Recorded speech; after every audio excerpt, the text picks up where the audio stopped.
Louvado e exaltado seja o nome do Senhor Jesus, para todos sempre. Amém. Estamos iniciando mais uma programação da pregação da Palavra de Deus e o mês de maio é o mês da família em todas as igrejas batistas, praticamente em todas as outras igrejas evangélicas. Se comemora o mês da família, mensagens são pregadas para a edificação da família. E eu não poderia fazer diferente nesse mês tão especial, quando as famílias estão passando por muitas dificuldades, quando as famílias estão sendo provadas. Faz-se necessário que nós peguemos a palavra de Deus dentro do contexto da família, para que as famílias possam ser fortalecidas, edificadas, robustecidas, e assim possamos passar por esse momento de crise de uma maneira diferente. Eu quero convidar você para abrir a sua Bíblia no Salmo de número 127, que é um salmo que trata sobre a família. Vamos ler o Salmo de número 127? Diz assim a palavra do nosso Deus: Se o Senhor não edificar a casa, em vão trabalham os que a edificam. Se o Senhor não guardar a cidade, em vão vigia a sentinela. Inútil vos será levantar de madrugada, repousar tarde, comer o pão que penosamente granjeastes. Aos seus amados ele o dá enquanto dormem. Herança do Senhor são os filhos, o fruto do ventre seu galardão. Como flechas na mão do guerreiro, assim os filhos da mocidade. Feliz o homem que enche deles a sua aljava, não será envergonhado quando pleitear com os inimigos à porta. Que Deus abençoe o seu coração com a leitura da sua santa e bendita palavra. Eu creio que esta pandemia, entre outras coisas, ela provará se as nossas famílias estão fortes e estão solidamente edificadas na palavra de Deus para suportar essa tempestade que veio sobre nós. Não existe nada que possa nos fortalecer e nos preparar e nos também provar do que uma tempestade, do que uma perseguição, do que um momento de dificuldade. É importante que nesse momento em que passamos de pandemia, quando muitas famílias estão sendo feridas, muitas famílias estão sendo protegidas e guardadas também, é importante que meditemos a respeito de um salmo que fala sobre a construção, a proteção e a provisão do lar, como Deus age, como Deus faz, como Deus tem cuidado do seu povo. É importante nós lembrarmos que este salmo, ele tem algumas palavras que nós consideramos de grande importância para nós entendermos o desenvolver do próprio salmo. No verso 1 e também no início do verso 2, nós encontramos uma palavra ou uma expressão pequena chamada em vão. E no verso 2 diz inútil. Essas 3 vezes que essa palavra é repetida, ou pelo menos nos sinônimos em vão e inútil, elas descrevem a incapacidade, a impossibilidade humana de construir um lar feliz à parte de Deus. Este salmo tem uma estrutura muito simples e muito significativa. As suas lições são muito atuais e seria muito interessante se nós pudéssemos nos apropriar desse ensinamento. O salmo está dividido em 3 pilares e quando nós aprendermos esses 3 pilares, poderemos olhar para todas as tempestades que passarem por nós ou vierem a ter nós de uma maneira diferente. O primeiro pilar que nós encontramos é o pilar chamado a construção da família. No verso 1 está escrito assim: se o Senhor não edificar a casa, em vão trabalham os que a edificam. Se o Senhor não guardar a cidade, em vão vigia a sentinela. Há uma regra de hermenêutica chamada de o sentido das palavras. É quando nós olhamos uma palavra e verificamos se aquela palavra contém todos os significados possíveis. Por exemplo, quando olhamos para a palavra ovelha, antes de ovelha ser um discípulo de Jesus, ovelha é um animal. E depois que nós avaliamos um texto e descobrimos que ovelha no texto não é um animal, então nós passamos a aplicar o termo aos discípulos de Jesus.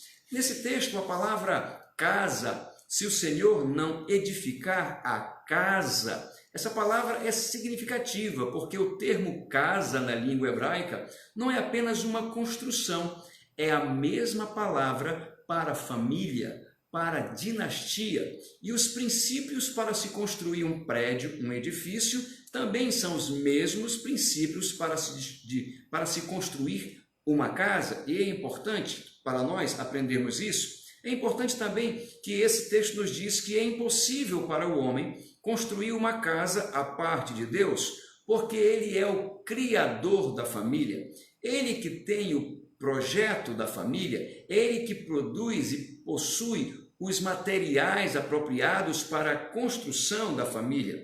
A ideia central desse versículo é o seguinte: Deus é aquele que constrói, Deus é aquele que ajuda a construir. Se nós tentarmos construir a nossa família longe de Deus, o resultado será o fracasso e será inútil tentar 1, 2, 3 vezes, porque sempre iremos fracassar. É importante nós nos lembrarmos que esse salmo ele está intimamente ligado no Novo Testamento com Mateus capítulo 7, o verso 24 até o verso 28. Diz assim: todo aquele, pois, que ouve estas minhas palavras e as pratica, será comparado a um homem prudente que edificou a sua casa sobre a rocha, e caiu a chuva, transbordaram os rios, sopraram os ventos e deram com ímpeto contra aquela casa, que não caiu, porque fora edificada sobre a rocha. E todo aquele que ouve estas minhas palavras e não as pratica, será comparado a um homem insensato que edificou a sua casa sobre areia, e caiu a chuva, transbordaram os rios, sopraram os ventos e deram com ímpeto contra aquela casa, e ela desabou, sendo grande a sua ruína. Perceba que em Mateus capítulo 7, que é o final do Sermão da Montanha, o Senhor Jesus nos mostrou a importância da palavra de Deus. Toda família deve ser edificada na pessoa de Deus e os seus princípios devem ser formados na palavra de Deus. Veja que nesse texto que nós citamos agora é referido 2 tipos de homens. Um homem que é chamado de prudente, o outro que é chamado de insensato. O prudente é aquele que edificou e praticou a palavra de Deus, e quando vieram as intempéries da vida, sopraram e bateram contra a casa dele, a casa ficou de pé porque estava muito bem guardada. O outro, que é chamado de insensato, edificou a sua casa sobre qualquer fundamento, e aqui ele descreve que ele edificou a sua casa sobre areia e não suportou a força do vento, as pancadarias de força do vento, e a casa desabou, e a Bíblia faz questão de dizer que foi grande a sua ruína. É importante nós nos lembrarmos aqui que quando a Bíblia diz que o Senhor é aquele que edifica a nossa casa e que nós não temos condições de edificar a nossa casa sem o Senhor, é preciso nós nos lembrarmos que Deus já escolheu um alicerce não apenas para a igreja, mas também para as nossas casas. Eu quero ler para você aqui Isaías 28:6, e Isaías 28:6 está escrito assim: portanto, assim diz o Senhor Deus, eis que ponho em Sião uma pedra construída, a pedra da palavra de Deus, eis que ponho em Sião uma pedra angular, uma pedra já aprovada, pedra preciosa, angular, solidamente assentada, aquele que crê não foge. Guarde essa expressão, porque depois eu vou fazer uma comparação. No final diz, aquele que crê não foge. Esse mesmo texto foi descrito e reinterpretado no Novo Testamento, em Pedro 2,6, que diz assim: por isso também na Escritura se contém, eis que ponho em Sião a pedra principal de esquina, eleita e preciosa, e quem nela crê não será confundido. Em Isaías diz, não foge. Em Pedro diz, não será confundido. Em algumas versões e alguns outros textos diz, quem nela crê não será envergonhado. Vejam como os 3 conceitos eles se unem e eles fazem um significado mais importante quando nós temos o significado de todos eles. A primeira é, aquele que crê na pedra angular não foge. Isso significa o seguinte, descreve um homem que está construindo uma casa, e quando essa casa recebe o impacto da força, os problemas da vida, essa casa começa a receber as pancadas do dia a dia. Esse homem fica tranquilo dentro da sua casa e ele não foge com medo de que a casa caia sobre ele. Então, o primeiro significado é esse. Quando nós colocamos a nossa vida nas mãos de Deus, quando Deus é o construtor, é o alicerce da nossa família, nós podemos ter certeza que a nossa casa, que a nossa família não desabará. A segunda expressão diz: aquele que crê não será confundido. E aqui tem um outro sentido dentro da construção, é a questão de a casa está tremendo, o telhado está fazendo barulho, os pregos estão se soltando,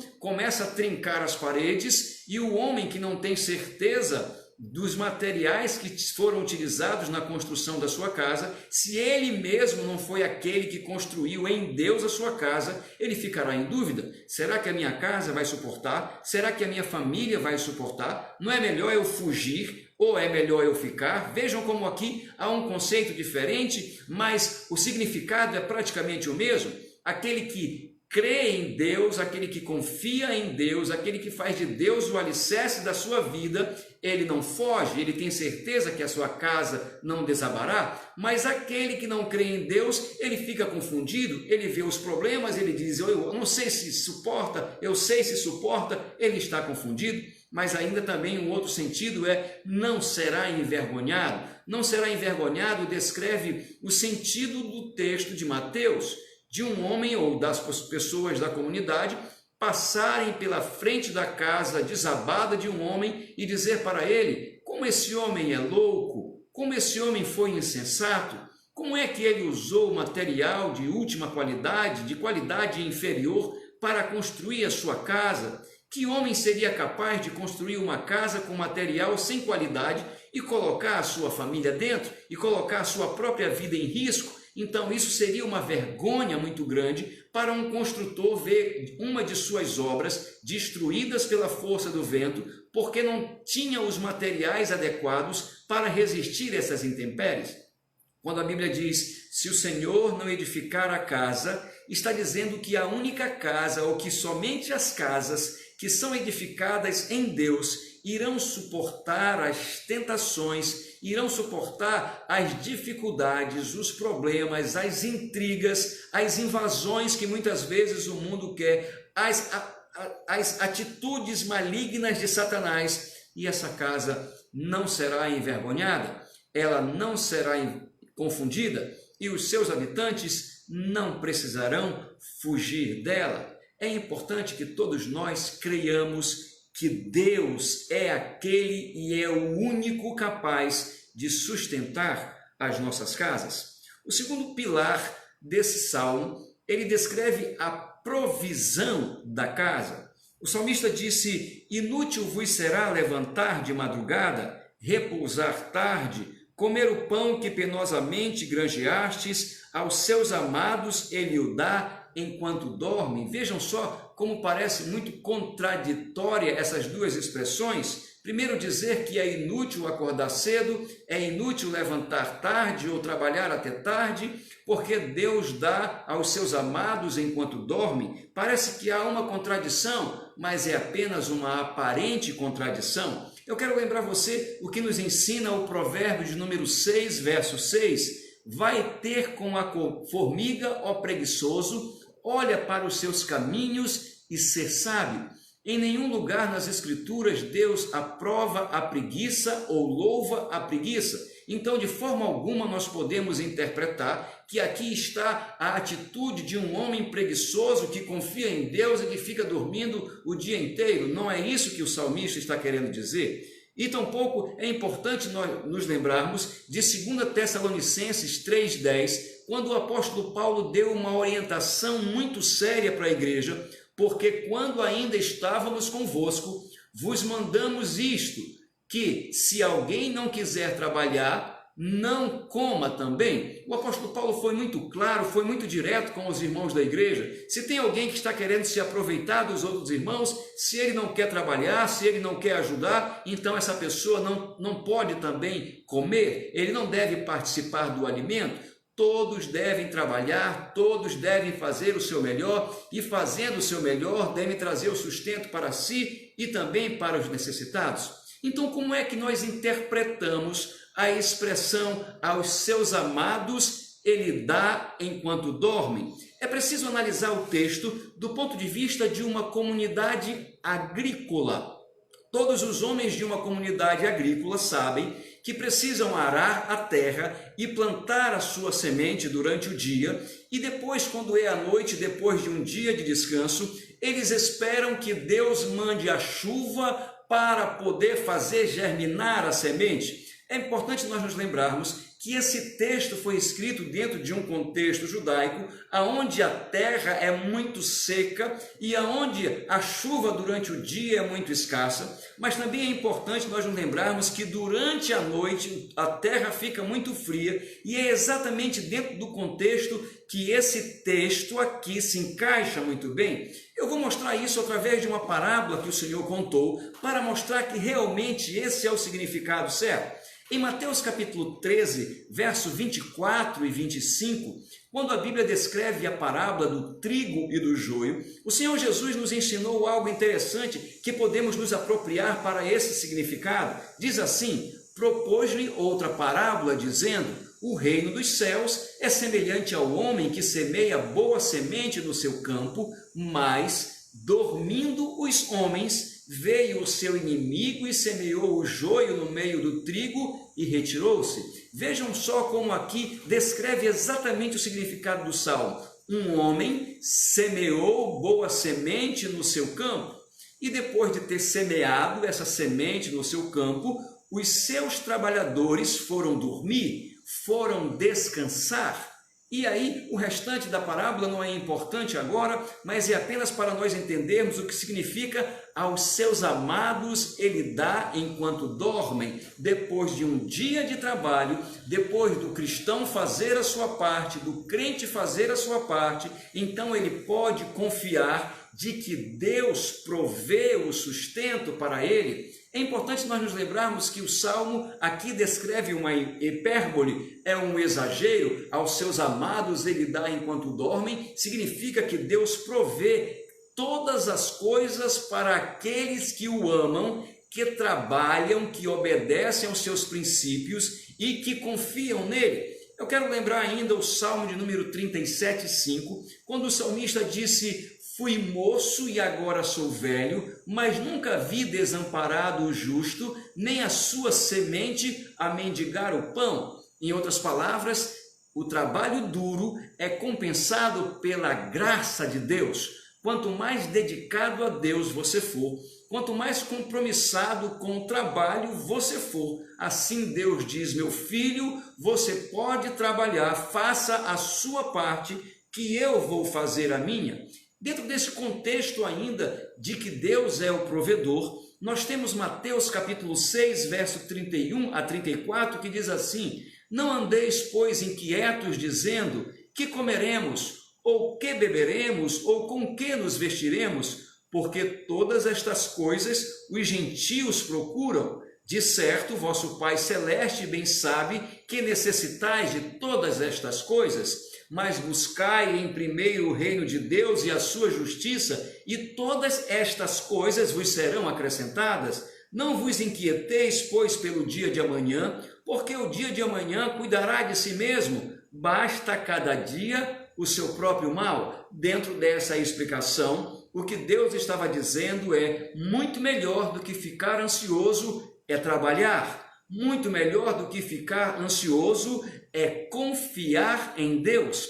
É dentro desse contexto que o salmista está dizendo: não adianta você acordar cedo e não confiar em Deus. Não adianta você trabalhar até tarde e não confiar em Deus. Você pode acordar muito cedo e cavar um buraco e lançar a sua semente, ou você pode trabalhar até tarde, cavar muitos buracos e lançar muitas sementes, mas jamais pode esquecer que o único que pode fazer chover é Deus. Ele é aquele que abençoa a terra com a chuva e através da chuva germina a semente que faz produzir o fruto para o alimento do homem. Nesse sentido, Deus está dizendo para todos nós: filhos, confiem, trabalhem, eu não vou deixar vocês sem sustento. Busquem o meu reino, busquem a minha justiça e tudo aquilo que vocês precisam, comer, beber e vestir, eu irei acrescentar a cada um de vocês. O terceiro pilar desse salmo é um pilar que fala sobre a proteção da família. É importante lembrar que no versículo 1, o salmista disse, em vão vigia a sentinela, e dentro desse contexto ele estava dizendo, se o Senhor não guardar a cidade, em vão vigia a sentinela. Perceba que essa parte do versículo diz respeito à proteção, à guarda, de guardar, de proteger a família. Isso descreve um arauto em cima do muro da cidade de Jerusalém, ali na torre, olhando para ver se algum invasor não iria tentar invadir a cidade. Quando esse guarda via realmente que estava acontecendo alguma coisa estranha, que havia um certo perigo, então ele dava um alerta e aí o exército que já estava preparado saía para defender a cidade. O que Deus está dizendo é o seguinte, é inútil ter um exército, é inútil ter armamento se Deus não estiver protegendo você. E eu vou mostrar aqui dois exemplos claros, muito parecidos, que descrevem o que a proteção de Deus faz e o que a ausência da proteção de Deus faz. O primeiro sentido é a cidade de Jericó. Na época em que a cidade de Jericó foi erguida e naquela época daquelas grandes batalhas, a cidade de Jericó era conhecida como a cidade invencível. Ninguém conseguia vencer Jericó, as suas muralhas eram intransponíveis, mas um dia, quando o povo de Deus chegou até Jericó,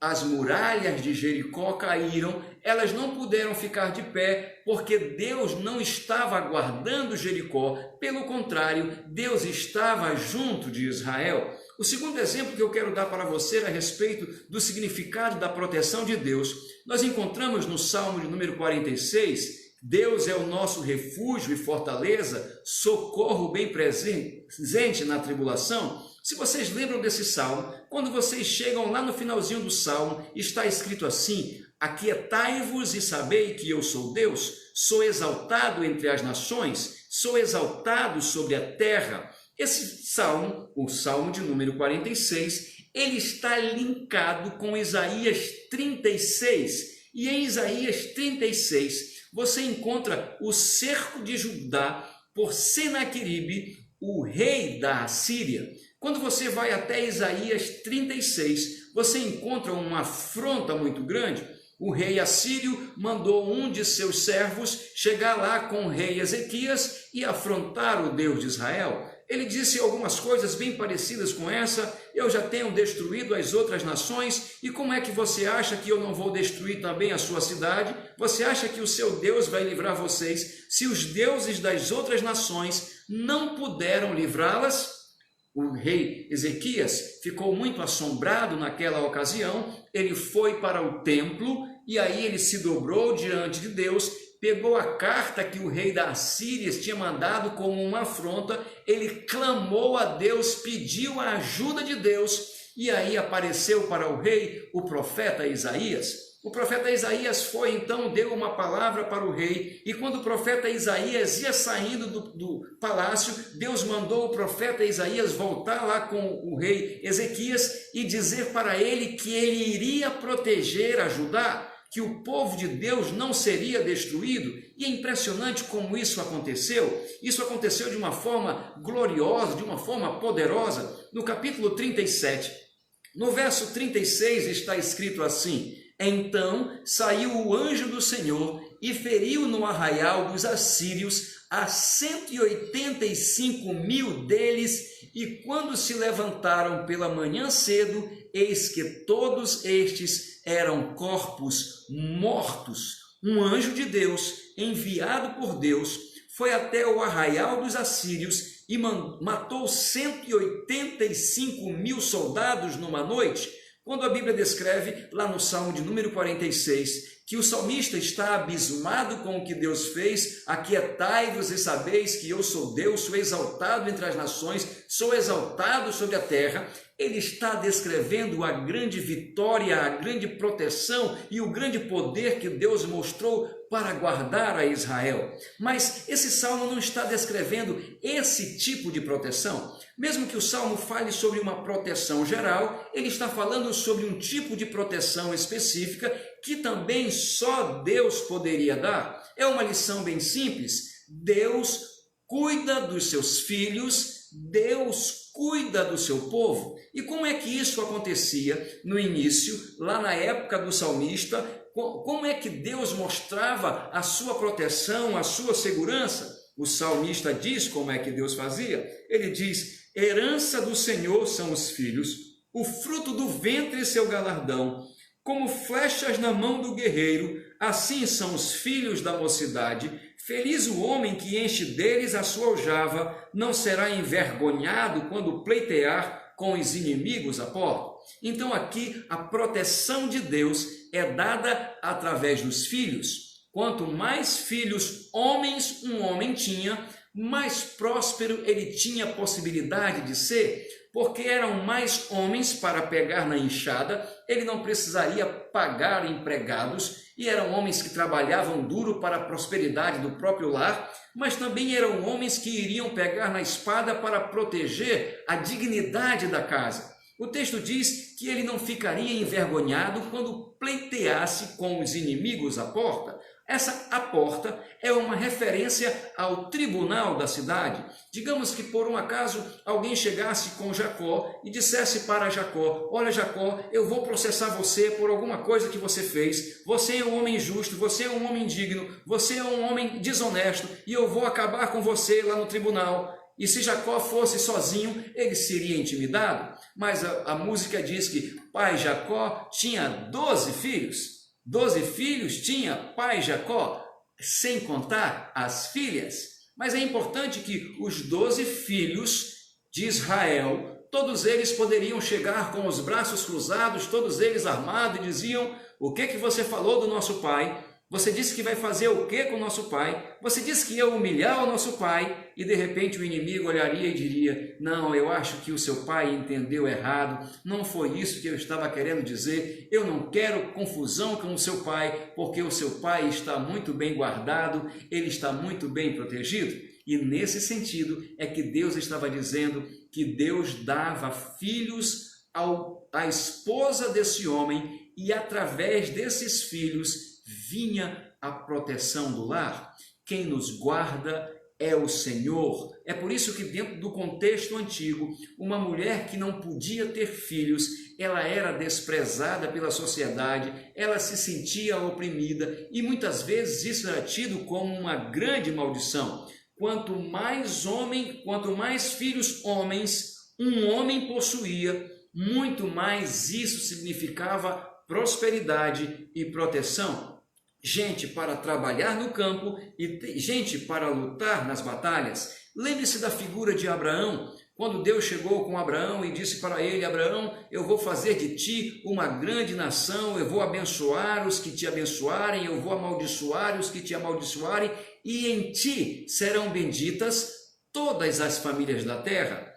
Um dia o Senhor falando com Abraão, ele disse: mas Senhor, o que adianta o Senhor me abençoar desse jeito se o meu herdeiro é o filho de uma escrava? E Deus disse para ele: não, o teu herdeiro, a tua descendência não vai progredir pelo filho da escrava, eu vou te dar um filho e daqui a 1 ano a tua esposa vai ficar grávida e você terá um filho, um descendente das tuas entranhas. E lembre-se da promessa: em ti serão benditas todas as famílias da terra.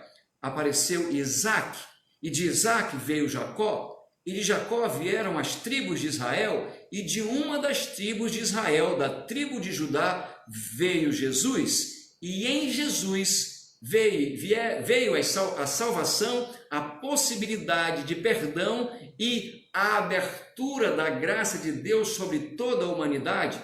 Então é importante nós nos lembrarmos que Deus não prometeu a Abraão apenas um herdeiro, ele também estava prometendo um Salvador para a humanidade.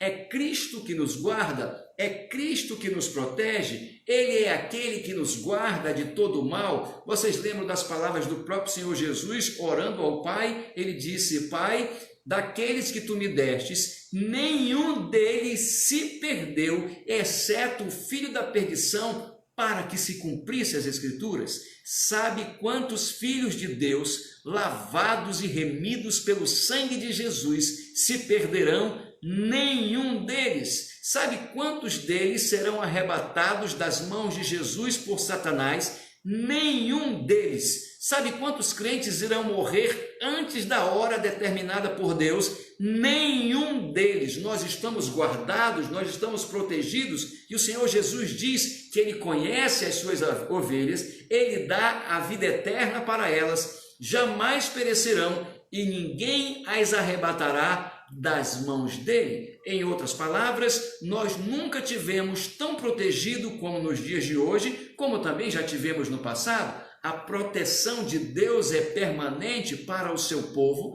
e a proteção de Deus é permanente para as famílias que fazem, que realizam, que compõem o povo de Deus.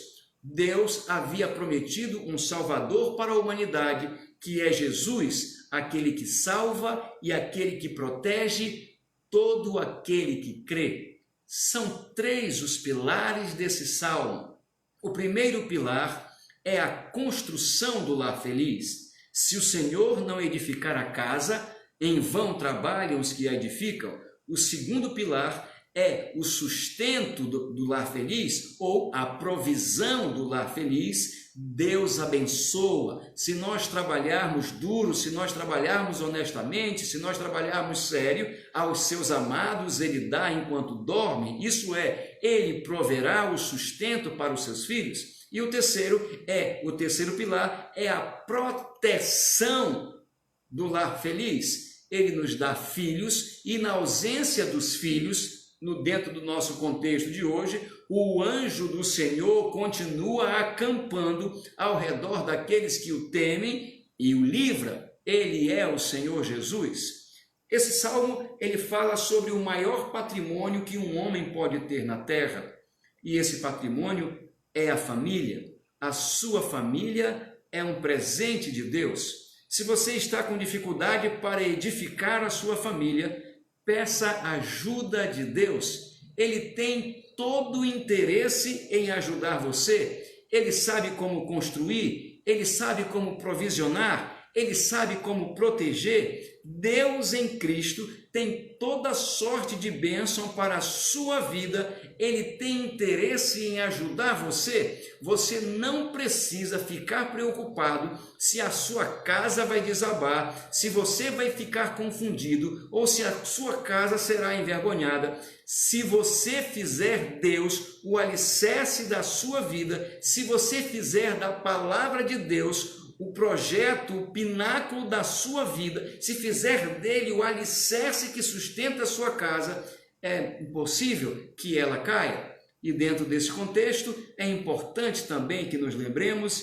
que se o Senhor não edificar a casa, em vão trabalham os que a edificam. Faça de Jesus o alicerce da sua casa, faça de Jesus o alicerce da sua família, e em tempo algum, ou de qualquer forma que for, a sua casa não será envergonhada. Que Deus te abençoe rica e abundantemente, que Ele te livre de todo e qualquer tipo de mal. Vamos orar. Pai, em nome de Jesus, eu quero pedir em favor da vida dos meus irmãos que estão participando dessa mensagem, que estão ouvindo essa pregação nesse mês de maio, no mês da família, Senhor. E eu quero pedir ao Senhor que abençoe a casa de cada um deles, cada componente da sua família, Senhor, que Tu estendas a Tua mão sobre a casa dos Teus filhos e que Tu os guardes, Senhor, das pedradas de Satanás, das tentações de Satanás, dos dardos inflamados de Satanás. que tu possas ser o escudo e fortaleza desses lares, o socorro bem presente na tribulação. E principalmente nesses dias que nós passamos por essa pandemia, que tu seja aquele que guarda essa casa, que tu protejas essa casa, que não permita que nenhum deles, Senhor, sejam acometidos de sorte que haja dano, que haja prejuízo irremediável para esses lares. Sê tu, Senhor, o protetor dessas casas. Guarda-nos também no teu nome e abençoa as nossas vidas. Nós oramos em nome de Jesus. Amém. Louvado e exaltado seja o nome do Senhor para todos sempre. Amém.